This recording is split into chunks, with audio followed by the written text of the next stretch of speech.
अस्सलाम वालेकुम रहमतुल्लाह। मैं हूं शम्स तबरेज़ क़ासिमी और आप देख रहे हैं मिल्लत टाइम्स।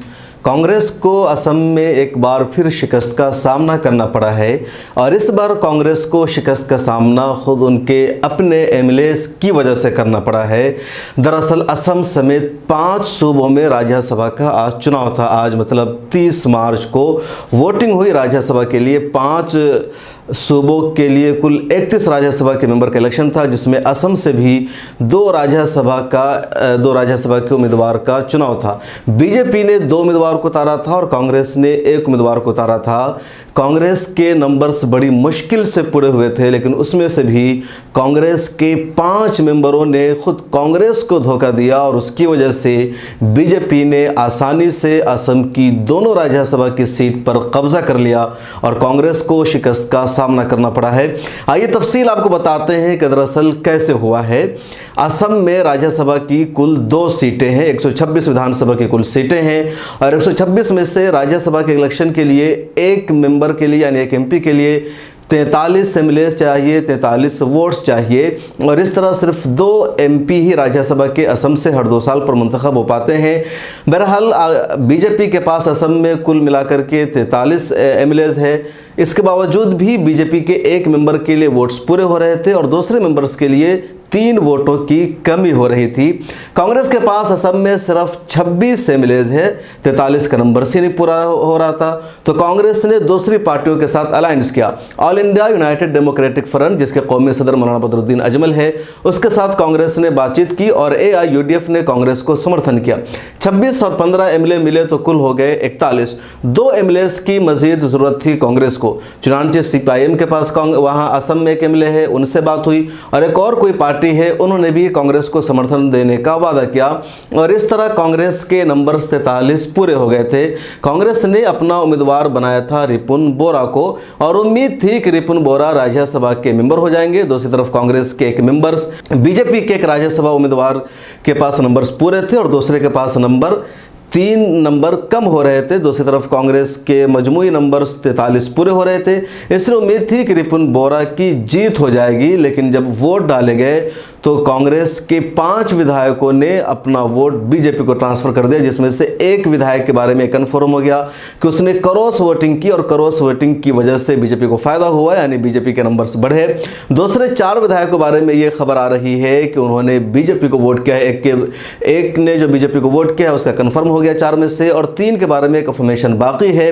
कांग्रेस ने इन 2 विधायकों को फिलहाल सस्पेंड कर दिया है। स्पीकर को लेटर लिख दिया है कि इनकी मेंबरशिप रद्द कर दी जाए।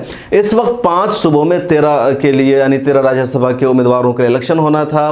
पंजाब, केरला, असम और नॉर्थ ईस्ट की 2 रियासतें हैं, त्रिपुरा और एक और वहाँ की रियासतें हैं। इन 5 में 13 का चुनाव होना था, जिसमें से 3 केरला में है, 5 सीटें पंजाब में हैं और 2 सीटें असम में थी। अब हुआ ये कि बीजेपी ने 2 लोगों को उम्मीदवार बनाया था। एक जो उनके उम्मीदवार थे बीजेपी के वो परबितरा मरघेड़ी है और दूसरे उम्मीदवार थे बीजेपी के रंगवरा नजरी। ये बीजेपी के एक अपने उम्मीदवार थे और दूसरा उम्मीदवार बीजेपी ने अपनी अलायंस पार्टी से बनाया था, यूनाइटेड पीपल्स पार्टी लिबरल के उम्मीदवार को बनाया था। 3 सीटें कम हो रही थी। रिपुन बोरा का जीतना मुश्किल था। कांग्रेस के पास सिर्फ 26 एमएलए है। चुनांची आईयूडीएफ ने सपोर्ट किया। पहले भी यानी पिछली बार भी कांग्रेस के सपोर्ट से ही राज्यसभा के एक एमपी कांग्रेस के असम से मुंतखब हुए थे। उससे पहले भी एआईयूडीएफ के सपोर्ट से ही कांग्रेस के एमपी राज्यसभा के मेंबर मुंतखब हुए। डॉक्टर मनमोहन सिंह को भी एआईयूडीएफ ने एक मरतबा सपोर्ट किया और एआईयूडीएफ के सपोर्ट की वजह से डॉक्टर मनमोहन सिंह भारत के साबिक वजीर आजम राज्यसभा के मेंबर बने थे। मौलाना बदरुद्दीन अजमल ने कहा कि इस बार हमने कांग्रेस से मुतालबा किया था कि पिछले कई मरतबा से, बल्कि जब से हमारी पार्टी है, लगातार राज्यसभा के चुनाव में हम कांग्रेस को सपोर्ट करते आ रहे हैं, कांग्रेस के एमपी हम बनाते आ रहे हैं। इस बार कांग्रेस हमें सपोर्ट करे, लेकिन कांग्रेस ने सपोर्ट करने से इनकार कर दिया था। हम भी अपनी जिद पर कायम थे। तब सोनिया गांधी से बातचीत कराई गई और बिलाखिर सोनिया गांधी ने वादा किया कि इस बार आप कांग्रेस को सपोर्ट कर दीजिए, रिपुन बोरा को वोट कर दीजिए। अगली बार कांग्रेस का राज्यसभा उम्मीदवार नहीं होगा, बल्कि एआईयूडीएफ का एक उम्मीदवार होगा और एआईयूडीएफ के जितने भी एमएलए होंगे, उसके अलावा जितने एमएलए की जरूरत पड़ेगी, कांग्रेस हर हाल में सपोर्ट करेगी।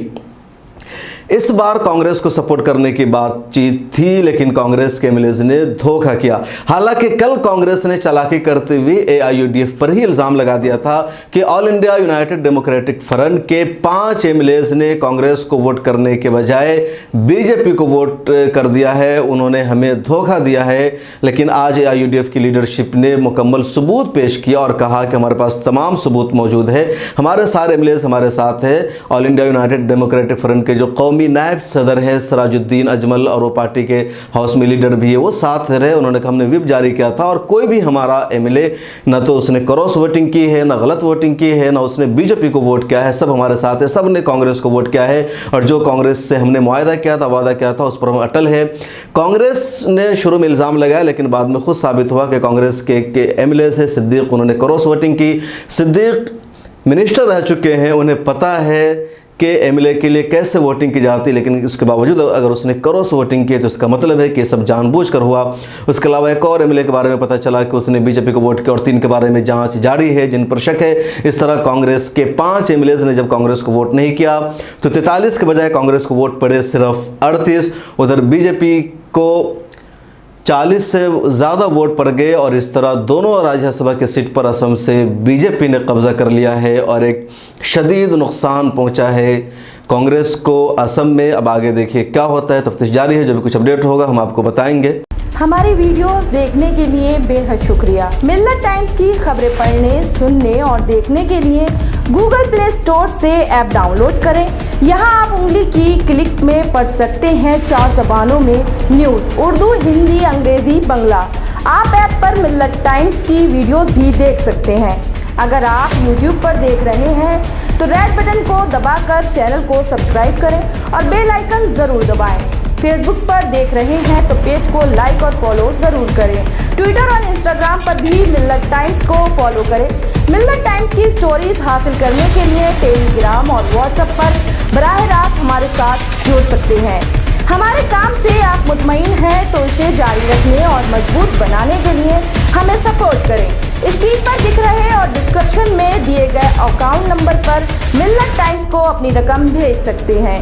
अगर आपके इलाके का कोई मामला है, आपकी मसाइल को मीडिया में जगह नहीं दी जा रही है तो हमें ईमेल करें या व्हाट्सएप पर मैसेज करें, हम उठाएंगे आपकी आवाज़। मिल्लत टाइम्स मतलब मजलूमों की आवाज़, नफरत के खिलाफ जंग, फर्जी खबरों से निजात। www.millattimes.com